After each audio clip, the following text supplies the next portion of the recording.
Si hay algo que está claro a lo largo y ancho del Nuevo Testamento, es el hecho de que existe una diferencia, una gran diferencia, digamos, abismal diferencia, entre una persona cristiana y una que no lo es. No se trata simplemente de una diferencia de criterio o comportamiento externo, no se trata simplemente de eso, porque, hermanos, estamos hablando de una diferencia mucho más profunda. Un cristiano es un individuo que ha sido transformado en su ser interior por el poder del Espíritu Santo y ha sido traído de la muerte a la vida. Ese es un cristiano. Repito, es alguien que ha sido transformado en su ser interior y ha sido traído de la muerte a la vida. Este hombre que antes estaba muerto en sus delitos y pecados, ha sido regenerado, ha nacido otra vez a una nueva vida donde Cristo es el centro, donde la santidad y la justicia son el principio dominante que lo gobierna o que lo rigen. O sea que estamos hablando de un cambio, hermanos, que se produce en el asiento mismo de la personalidad humana. Es aquello que la Biblia llama el corazón. El cristiano es, en pocas palabras, una nueva criatura con nuevas motivaciones, nuevos deseos y anhelos, nuevas metas y nuevos propósitos. Ese es un cristiano en pocas palabras. Dice en 2 de Corintios capítulo 5, verso 17, de modo que si alguno está en Cristo, nueva criatura es. Las cosas viejas pasaron. He aquí todas, no unas cuantas, todas son hechas nuevas. Lo que quiere decir que si estamos en Cristo, no podemos ser lo mismo que éramos antes cuando no estábamos en Él. No. Si estamos en Cristo, no podemos ser los mismos que éramos cuando estábamos fuera de Él. Las cosas viejas pasaron, dice Pablo. Así que el cristiano y el no cristiano son esencialmente distintos porque en el asiento de la personalidad de uno se ha operado un cambio que no se ha operado en el otro. Por eso yo creo que algo anda mal, muy mal, hermanos, cuando alguien clama ser cristiano y no muestra en su vida mucha diferencia con aquellos que no lo son. Algo anda mal. Cristo dice a sus discípulos, vosotros sois la sal de la tierra, pero, si la sal se desvaneciere, no sirve más para nada, sino para ser echada fuera y hollada por los hombres. Usted y yo sabemos que la sal es esencialmente distinta de aquello sobre lo cual suele colocarse. Y es allí precisamente donde radica el poder de la sal. Si la sal pierde ese elemento que la distingue, ya no sirve para nada, dice Cristo aquí. No sirve absolutamente para nada la sal si pierde ese elemento que la distingue. Y lo mismo ocurre con el cristiano. Somos distintos, pero esa diferencia se hace cada vez menos evidente. Si es así, bueno, hay algo que no anda bien y que debe ser inmediatamente corregido, porque de lo contrario, hermanos, corríamos el riesgo de perder nuestra salinidad y de llegar a ser inútiles. Los cristianos somos distintos, esencialmente distintos de aquellos que no lo son. Y es precisamente acerca de esto que Pablo nos habla en esta sección de Efesios capítulo 4, que continuaremos viendo en la mañana de hoy. Pablo está preocupado. ¿Por qué? Está preocupado porque nuestra vida se corresponda con la obra de gracia que Dios ha hecho en nosotros.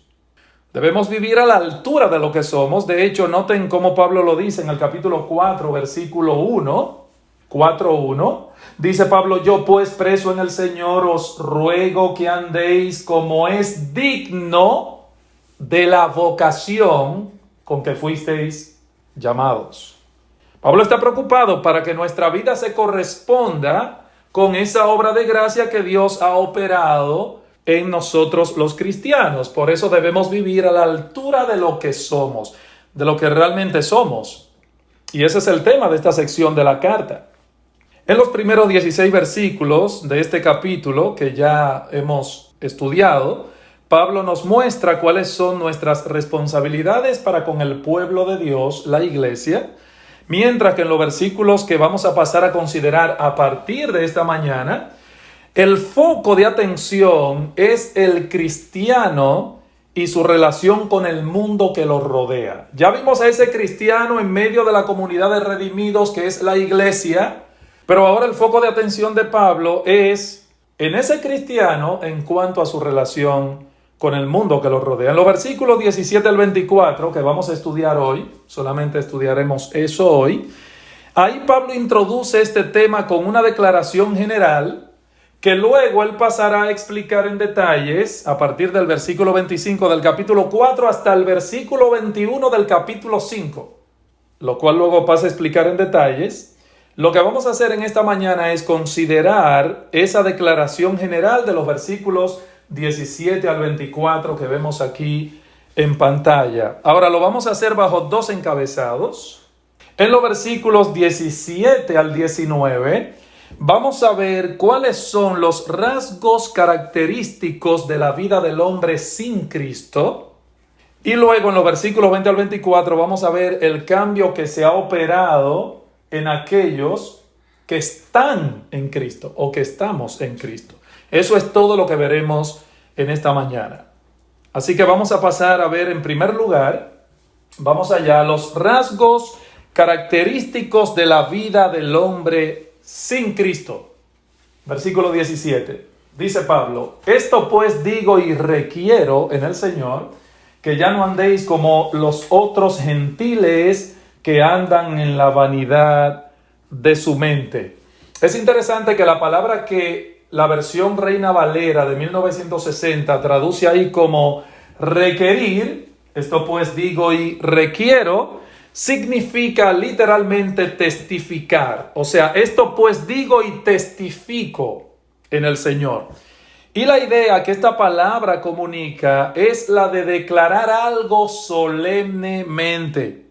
En otras palabras, Pablo está diciendo, esto pues digo y afirmo solemnemente con la autoridad que Cristo me ha dado.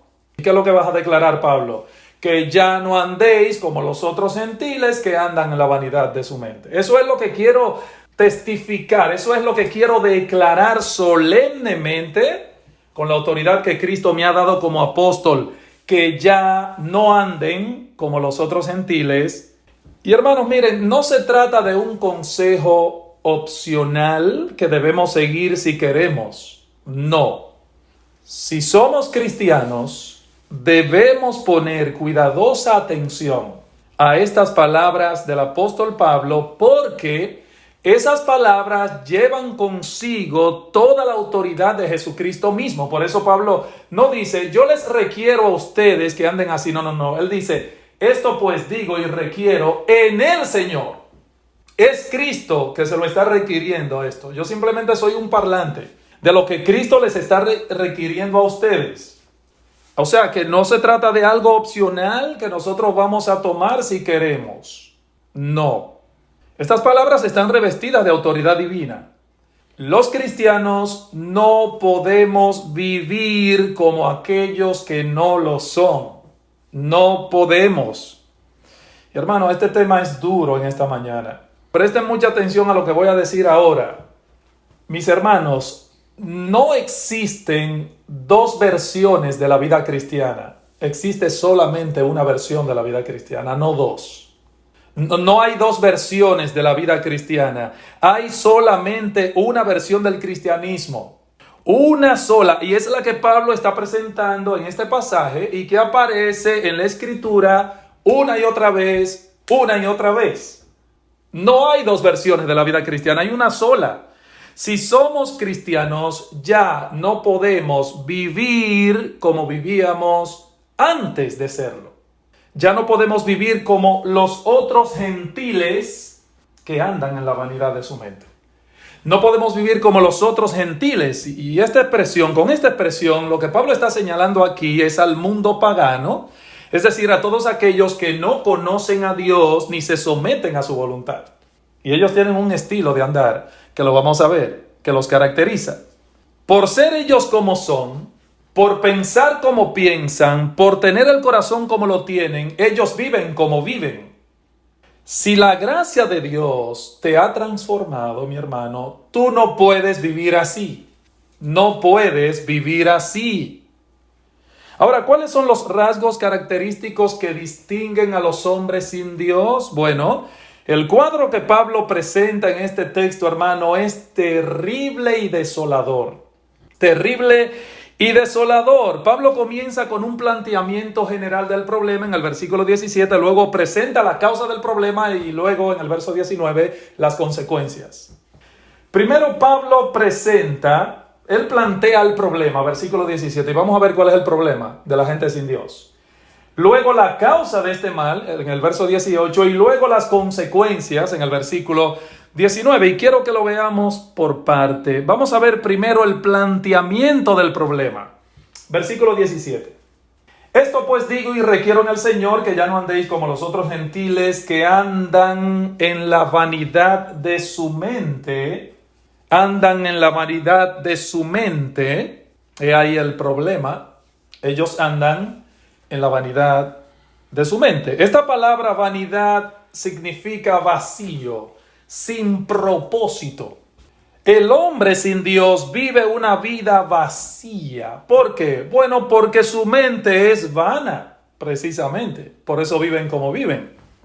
Y aclaro, hermanos, que con esto Pablo no está diciendo que el no cristiano, el hombre inconverso, carezca por completo de capacidad intelectual o de racionalidad. No, eso no es lo que Pablo está diciendo. La idea es más bien que su inteligencia y todo aquello que llena su mente no conduce a nada que posea valor real y permanente. Eso es lo que Pablo está diciendo. Así que lo que Pablo está diciendo aquí es que la inteligencia de ese inconverso, de ese hombre sin Dios, su inteligencia y todo aquello que llena su mente no conduce a nada que tenga o que posea valor real y permanente. Por eso es que Salomón en Eclesiastés dice que la vida del hombre sin Dios es un vano correr tras el viento. Vanidad de vanidades, dijo el predicador, todo es vanidad. O sea, un vano correr tras el viento. Así lo presenta Salomón allí en Eclesiastés. Los hombres van de aquí para allá, de allá para acá. Algunos van más rápido, otros van un poco más lentos, pero todos van hacia el mismo sitio, tras el viento. Todos van hacia ningún sitio. Y en el día del juicio, todas aquellas cosas por las que los hombres vivieron, el placer, la fama, el dinero, la diversión, todo eso no les servirá de nada en el día del juicio. Y con espanto verán que todo lo que su mente produjo a lo largo de toda su vida solo los guió a su propia destrucción y a su propia miseria. Por eso es que la vida del hombre sin Dios en este mundo no tiene ningún propósito, no tiene sentido. Vivir sin Dios, no importa lo que podamos alcanzar. El hombre sin Dios vive una vida vacía, hueca, sin sentido. ¿Por qué? Porque su mente es vana. Su mente es vana. Ok, habiendo visto cuál es el verdadero problema del hombre sin Dios, su mente es vana, veamos ahora en segundo lugar la causa de este mal. La causa de este mal, versículo 18. Teniendo el entendimiento entenebrecido, ajenos de la vida de Dios, por la ignorancia que en ellos hay, por la dureza de su corazón. Lo segundo que Pablo plantea aquí o señala en el texto es que los hombres en su estado natural tienen el entendimiento entenebrecido. Por eso su mente es vana, porque su capacidad de razonar ha sufrido daños enormes por causa del pecado. Es por eso que su mente es vana. Ellos tienen el entendimiento entenebrecido y ese entendimiento entenebrecido no les permite pensar como deben pensar. Esa capacidad de razonar ha sido estropeada y ha sufrido enormes daños por causa del pecado. Así que este hombre no puede analizar la vida, en otras palabras, con una perspectiva correcta. ¿Por qué? Porque su entendimiento está en tinieblas. ¿Por qué? Porque padece de una ceguera que es 1000 veces peor que la ceguera física. Miren, hermanos, el hombre que está ciego sabe que está ciego. Ahora, la ceguera espiritual tiene la particularidad de que aquellos que la sufren creen que ven. Ese es el problema. Creen que ven. O sea, el que sufre de ceguera espiritual cree que ve sin ver. Es 1000 veces peor, es una ceguera terrible. El hombre no regenerado anda en tinieblas, está completamente ciego y en su necedad él rehúsa acudir al único lugar donde él puede recibir la luz y la visión. Él rehúsa eso, por eso los hombres aborrecen la luz y no vienen a la luz, para que sus obras no sean manifiestas. Ahora, Pablo nos dice también en este texto, noten que aparte de tener el entendimiento entenebrecido, en su estado natural no solamente tienen ese problema, sino que se encuentran ajenos de la vida de Dios. ¿Y eso qué significa? Ajenos de la vida de Dios, que ellos están separados de aquella vida que viene de Dios, una vida caracterizada por la verdad, por la justicia, por la santidad, por la alegría. En otras palabras, ellos están separados, hermanos, de aquel que es la fuente de todo bien, que se llama Dios. Ellos viven alejados de la fuente de todo bien. Ellos están muertos en sus delitos y pecados. O sea, el principio de la verdadera vida no fluye por sus corazones. Están muertos espiritualmente. Y todo esto porque, pastor, bueno, versículo 18, por la ignorancia que en ellos hay, por la dureza de su corazón. ¿Se dan cuenta cómo una cosa viene derivando de otra? Por pensar como piensan, su mente es vana, viven alejados de Dios, y esto trae como consecuencia, ¿qué cosa? La ignorancia que en ellos hay. ¿Por qué? Por la dureza de su corazón. Por eso son como son, tienen un corazón duro, dice Pablo, encallecido, dice el texto literalmente. Encallecido es la traducción literal de este pasaje cuando dice por la dureza de su corazón. O sea, todo pecado, hermanos, déjenme decirle esto, todo pecado genera cierto grado de dureza.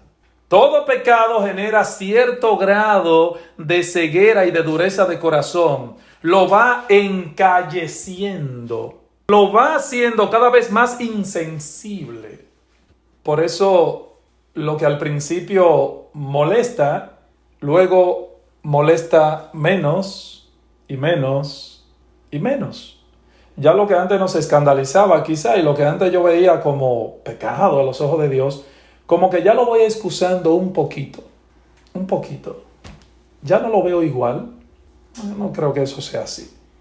Lo que antes molestaba, luego molesta menos y menos y menos, hasta que ese hombre llega a tener una conciencia cauterizada, una conciencia encallecida, una conciencia insensible. Ya el pecado no le duele, no le molesta. Eso es terrible. El hombre ama su pecado y como el pecado genera tinieblas, bueno, esa actitud lo mantiene en ignorancia y lejos de la vida que proviene de Dios. Miren lo que dice Juan capítulo 3, versículos 19 al 20. Dice, y esta es la condenación, que la luz vino al mundo, pero los hombres amaron más las tinieblas que la luz. ¿Por qué?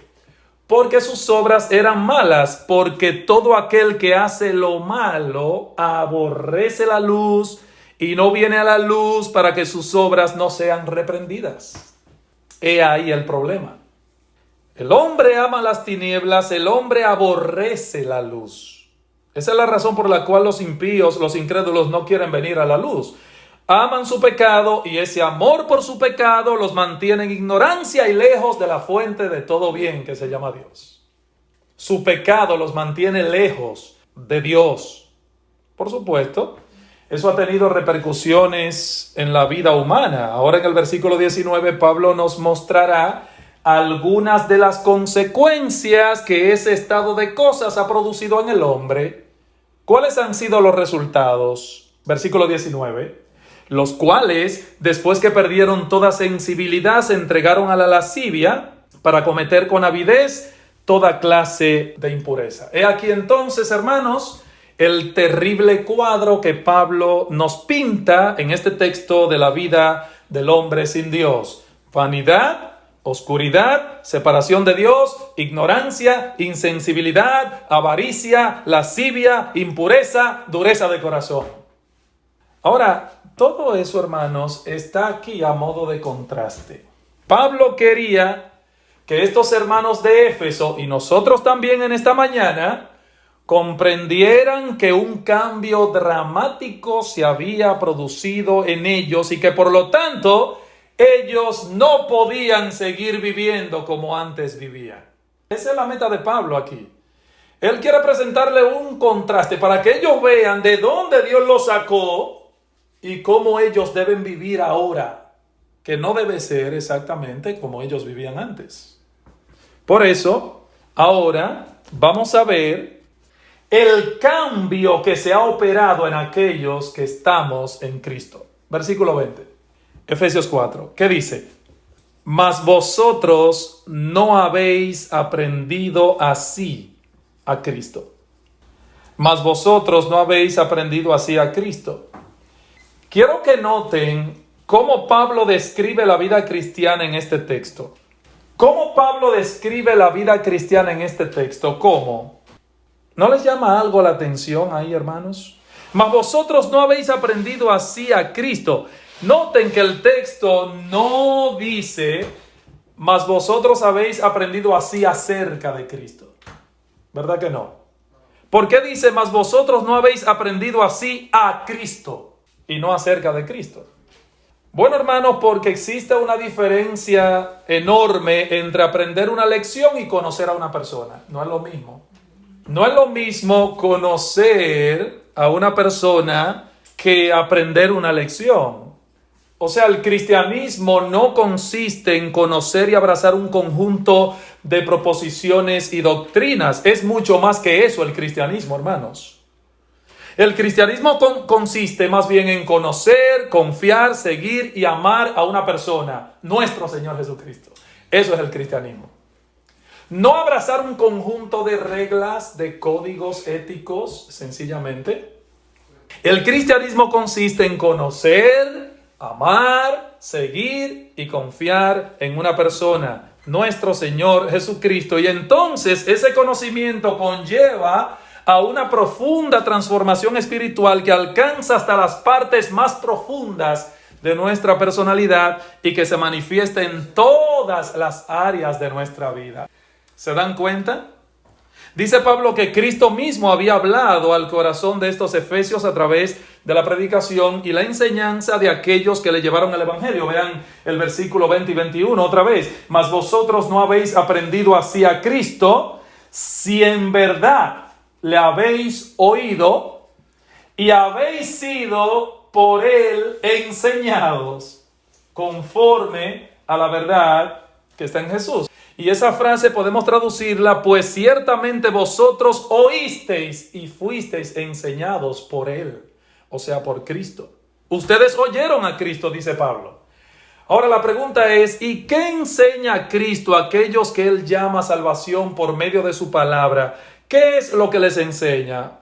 Que se ha operado en nosotros un cambio radical en nuestro ser interior y que ya no debemos vivir como vivíamos antes. Eso es lo que Cristo enseña. Por eso dice Pablo, mas vosotros no habéis aprendido así a Cristo. Eso no es lo que ustedes han aprendido acerca de Cristo. Ahora, si en verdad le habéis oído a él, a Cristo, a través de esos hombres que les predicaron y que les enseñan a ustedes, y habéis sido por él enseñados. Eso es lo que Cristo enseña. Y hermanos, el que no entiende eso es porque Cristo no le ha hablado. Él no ha sido enseñado por Cristo y por lo tanto no es cristiano. Entonces, esa persona no es cristiana, aunque pueda profesar con su boca que lo es. Se ha operado en nosotros un cambio radical en nuestro ser interior y eso supone que ya no debemos vivir como vivíamos antes. Eso es lo que Cristo nos ha enseñado. Y el que no entiende eso es porque Cristo no le ha hablado. Y si Cristo no le ha hablado, si Cristo no le ha enseñado, entonces es porque no es un cristiano. Lo que Cristo enseña a los suyos es que somos esencialmente distintos de aquellos que no lo son, que existe una diferencia enorme entre las personas de este mundo y el ciudadano del reino de los cielos, hermanos. Tiene que haber una diferencia. Por eso es que Santiago en el capítulo 4, no lo tenemos ahí, simplemente lo voy a citar. Santiago capítulo 4 dice que aquellos que se hacen amigos del mundo se constituyen ipso facto en enemigos de Dios. Enemigo de Dios. O sea, no hay dos versiones del cristianismo, hermanos. O somos amigos de Dios o somos amigos del mundo. O amamos a Dios o amamos al mundo. Y si amamos al mundo, automáticamente nos constituimos en enemigo de Dios. Y hermano, no hay cosa más terrible en el universo entero que tener a Dios de enemigo. Eso es terrible. Si alguno ama al mundo, dice 1 de Juan 2:15, el amor del Padre no está en él. Punto, se acabó. No hay que buscarle la hermenéutica ni el significado a eso. El que ama al mundo no ama a Dios, y el que no ama a Dios es anatema. Si alguno ama al mundo, el amor del Padre no está en él. O sea, los caminos de Dios y los caminos del mundo, hermanos, son diametralmente incompatibles. Es incompatible el amor a Dios y el amor al mundo. Es incompatible. Los cristianos son distintos, esencialmente distintos de los no cristianos. Ahora, noten cómo Pablo lo explica eso en nuestro texto, versículo 22 al 24.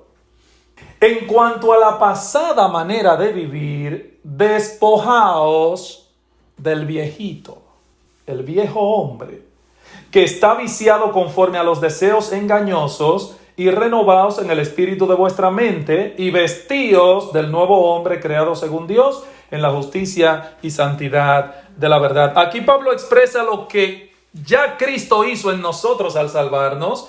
¿Y qué fue lo que Cristo hizo? Bueno, en primer lugar, nos liberó de la esclavitud del pecado de tal manera que ahora podemos despojarnos del patrón de vida que antes vivíamos.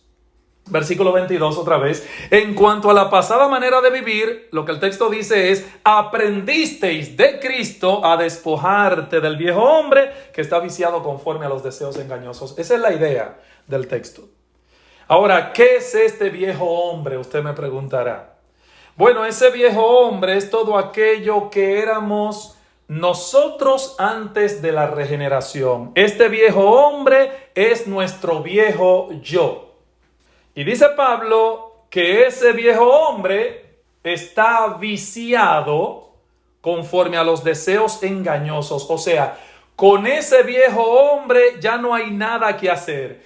Ese viejo hombre no se regenera, hay que echarlo fuera, no tiene remedio, está viciado conforme a los deseos engañosos. Ese viejo hombre, hay que desecharlo por completo a ese viejo hombre. No tiene remedio. En Romanos capítulo 6 se nos dice que ese viejo hombre fue ya crucificado juntamente con Cristo. Por eso no debemos perseverar en el pecado. Dice Pablo, si habéis muerto con Cristo, entonces ese viejo hombre fue ya crucificado con nosotros. O sea, ya fue destronado, es la idea. Ya no reina en nuestros corazones, ya no nos gobierna su antojo como cuando éramos inconversos. Miren, hermano, el pecado sigue siendo nuestro enemigo, pero ya no es más nuestro amo. No puede serlo. Ya el pecado fue destronado. Aunque tenemos lucha con nuestro pecado, porque moramos en un cuerpo no glorificado, pero hermanos, el pecado sigue siendo nuestro enemigo, es cierto, pero ya no es más nuestro amo. El pecado no puede dominarme y gobernarme a su antojo como cuando yo era impío. El poder del pecado que él tenía sobre nosotros fue destruido una vez y para siempre en la cruz del Calvario cuando venimos a Cristo. Ya fue destronado. Él a veces quiere como entronarse, pero no. Dice Pablo, habéis muerto al pecado. Y es precisamente por eso que ahora podemos quitarnos lo de encima, ese viejito. Por eso dice Pablo, despojaos del viejo hombre. O sea, ya no tenemos que seguir comportándonos como lo hacíamos cuando el pecado reinaba soberano en nuestros corazones. Despojaos del viejo hombre. Por otro lado, noten que Pablo dice también que en ese creyente en quien el viejo hombre fue crucificado, se ha iniciado un proceso de transformación a través del cual somos renovados por la luz que recibimos por medio de la obra de Dios en nosotros a través de su palabra. Versículo 23, que dice, y renovaos en el espíritu de vuestra mente y vestíos del nuevo hombre, creado según Dios, en la justicia y santidad de la verdad. Noten, renovaos en el espíritu de vuestra mente. ¿Qué nos ha enseñado Cristo? A renovarnos en el espíritu de nuestra mente. Y esa frase, el espíritu de nuestra mente, es una referencia al centro mismo de nuestros pensamientos, de nuestro entendimiento, de nuestras motivaciones. Ese es el espíritu de nuestra mente, lo que mueve nuestra mente, lo que energiza mi mente. Ese es el espíritu de nuestra mente. Y esto me enseña, hermano, que si en verdad somos cristianos, tiene que haberse operado en nosotros un cambio radical en nuestra forma de pensar y de ver la vida y de ver las cosas. Romanos 12:2. Miren lo que dice Pablo en Romanos 12. No os conforméis a este siglo, sino transformaos por medio de ¿qué? Por medio de la renovación de vuestro entendimiento. Y después dice para que comprobéis cuál sea la buena voluntad de Dios, agradable y perfecta, etc. Pero noten, no os conforméis a este siglo, sino transformaos por medio de la renovación de vuestro entendimiento. O sea, si en verdad somos cristianos, hermano, tiene que haberse operado en nosotros un cambio radical en nuestra forma de pensar y de ver las cosas. Dice el texto aquí, no se conformen a este mundo, es la palabra siglo, sino deben ser renovados, transformados por medio de la renovación de vuestro entendimiento. Hermano, ese es un proceso, déjame decirte, que dura toda la vida. Entonces, a medida que recibimos la luz de la palabra, nuestro entendimiento es ¿qué? Renovado. Y de esa manera se hace cada vez más evidente que yo soy una nueva criatura.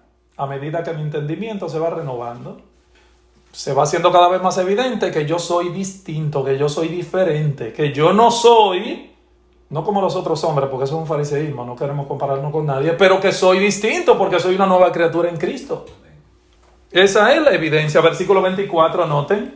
Y vestíos del nuevo hombre creado según Dios en la justicia y santidad de la verdad. Fíjense, vestíos del nuevo hombre. O sea, en ese proceso de renovación nos vamos vistiendo del nuevo hombre, es la idea. Creado según Dios, en el nuevo hombre, nos vamos vistiendo del nuevo hombre, o sea, en ese proceso de renovación diaria, constante, que tiene el cristiano de ir creciendo en santidad, de ir progresando en su vida de santidad. En ese proceso de renovación, entonces, yo me voy vistiendo del nuevo hombre, creado según Dios, en la justicia y santidad de la verdad, o más bien, en verdadera justicia y santidad. Es lo que quiere decir literalmente el texto, lo pueden traducir así, en verdadera justicia y santidad.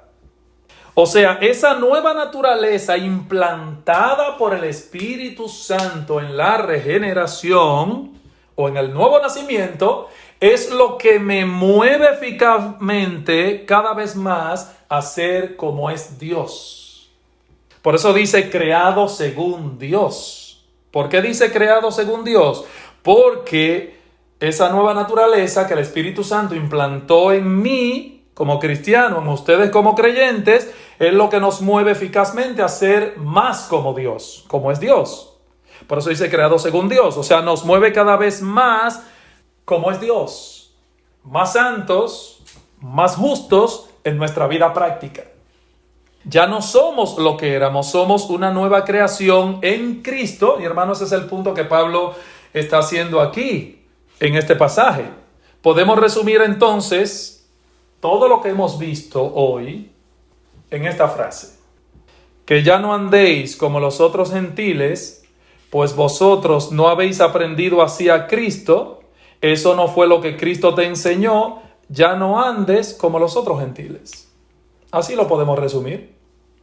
Como decíamos al principio, hermanos, algo anda mal, muy mal, cuando alguien clama ser un cristiano, pero los de afuera no notan la diferencia. No ven ninguna o muy poca diferencia, los de afuera. Hay algo que anda mal si ellos no pueden ver alguna diferencia en ti. Mira, hermano, los incrédulos son como son porque la mente de ellos es vana. Por eso ellos están en tinieblas. Por eso están separados de Dios, sumidos en la ignorancia, la dureza y la insensibilidad. Por eso ellos valoran lo que valoran, por eso viven como viven, por eso crían a sus hijos como lo crían, por eso hablan como hablan y por eso visten como visten también los del mundo. Ahora, yo tengo algunas preguntas para terminar. Preguntas que nos ayuden a examinarnos a nosotros, de manera personal. ¿Qué de ti? ¿Qué de ti? Tú clamas ser cristiano, cristiana. Tú clamas haber sido enseñado por Él. ¿No cambió Él tu forma de pensar con respecto a esas cosas? Cuando tú viniste a Cristo en arrepentimiento y fe, el día que viniste a Cristo en arrepentimiento y fe y te convertiste, ¿no fue acaso porque viste que este mundo era una basura y que tus pecados te llevaban a la destrucción? ¿No fue por eso que tú viniste a Cristo? Yo espero que sí, que haya sido por eso, que hayas venido a Cristo en arrepentimiento y fe. Ahora, ¿tú vives a la luz de esa realidad? Esa es la pregunta. ¿O tu estilo de vida demuestra otra cosa? ¿Tu estilo de vida demuestra que te arrepientes de haberte arrepentido? Sí, sabemos que la vida cristiana es una lucha, hermano. Lo repito, la vida cristiana es una lucha. Pero créeme, los verdaderos cristianos están envueltos en esa lucha, no dejándose arrastrar. Esa es otra cosa. Los verdaderos creyentes están envueltos en esa lucha, no dejándose arrastrar. El impío no tiene lucha. El impío simplemente complace sus deseos pecaminosos, punto. Sin ningún remordimiento. Ahora, el cristiano tiene esas tentaciones, pero lucha a brazo partido con su pecado. Y yo te pregunto, ¿dónde estás? ¿Es obvio para las personas que te conocen, que te rodean, que tú eres distinto, que tú eres distinta, que tú no persigues las mismas cosas que ellos persiguen, que no te afanas por lo que ellos se afanan, que no valoras por lo que ellos valoran, que no estás metido en ese tren de sensualidad que caracteriza al mundo caído de hoy? ¿Dónde estás tú? ¿O eres de los que ven a los que están corriendo bien y piensas que son unos fanáticos extremistas? ¿O eres de los que escuchan este tipo de mensaje y dices, quizás te vas por ahí pensando, bueno, eso es lo que dice el pastor? No, eso no es lo que dice el pastor. Eso es lo que dice Pablo, inspirado por el Espíritu Santo, con la autoridad que Cristo le dio, revelado en ese libro, en las Escrituras. No es la opinión del pastor, de ningún pastor. Es lo que dice Cristo en su carta a los Efesios que hemos visto hoy. Eso es lo que dice Cristo, lo que Cristo le enseña a los hombres y mujeres que van camino al cielo, no hacia ningún otro lugar. Ahora, los que van camino a su destrucción final, a su condenación eterna, y esa es otra cosa. Pero esto es lo que Cristo enseña a los ciudadanos del reino de los cielos. Hermanos, que Dios, de verdad, esa ha sido mi oración en esta mañana, que Dios nos dé oídos para oír. Oídos para oír, y que estas palabras, hermano, puedan despertarnos, definitivamente. Despertarnos. Hacernos ver lo que debemos ver, antes de que sea demasiado tarde. Pero también para animar a aquellos que están corriendo bien, ¿por qué no, hermano? Sigue corriendo. Si tú crees que tú estás corriendo así, sigue corriendo. Con tus luchas y tus dificultades. ¿Sabe hasta cuándo? Hasta que veas el rostro de aquel que murió por ti. Sigue corriendo. Termino con lo que dice la Escritura. A libertad fuisteis llamado. No te hagas esclavo de los hombres, no importa lo que digan de ti. Que Dios nos ayude, hermanos.